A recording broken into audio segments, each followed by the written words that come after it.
Alors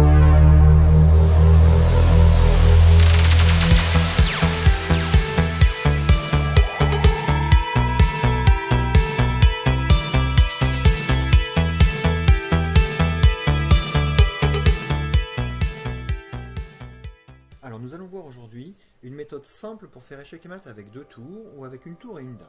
Alors c'est ce qu'on appelle la méthode de l'escalier. Alors voilà l'exemple de la position qu'on doit obtenir. On a emmené le roi noir sur la dernière rangée. Donc on a une première tour qui lui fait échec. Là le roi est en danger, il doit se cacher. Et on a la deuxième tour ici qui fait une barrière et qui empêche le roi noir de se sauver. Donc le roi ne peut aller ni à droite ni à gauche. Il est échec par la première tour et il ne peut pas descendre. Il est échec par l'autre tour qui lui fait une barrière. Donc voilà ce qu'on doit obtenir aujourd'hui avec le mec de l'escalier.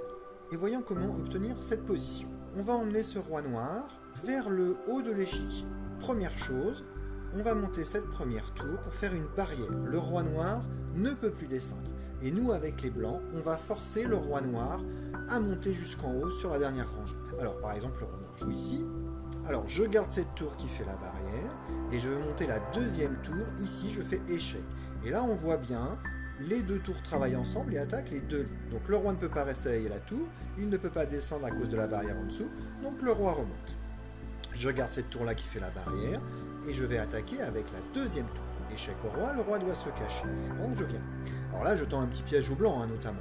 Si jamais la tour vient ici pour faire échec, hop, le roi peut la manger.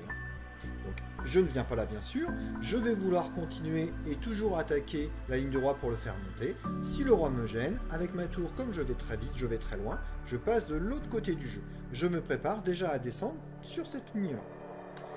Donc là le roi noir vient embêter la deuxième tour, alors nouveau piège, si jamais la tour vient faire échec, le roi mange la tour.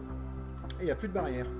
Donc là, le roi m'embête. Avec ma tour, je vais de l'autre côté du jeu. Et je m'arrête ici, je ne m'arrête pas sur cette position, sinon l'autre tour ne pourra plus passer.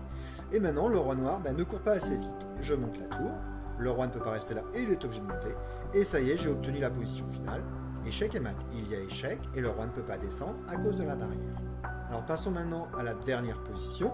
On va voir un mat de l'escalier dans l'autre sens avec la tour et la dame. Et là, on va voir que c'est bien plus facile. Alors cette fois-ci, on a décidé d'emmener le roi sur la droite.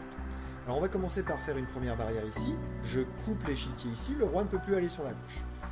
Alors le roi va se sauver par exemple ici, alors je ne pouvais pas mettre ici, il y a la dame. Hop, je refais la barrière tout de suite avec la tour pour empêcher le roi de passer. Parce que le roi attaque ma tour, et là on va voir qu'avec une dame c'est beaucoup plus puissant qu'une tour, je n'ai même pas besoin de m'enfuir.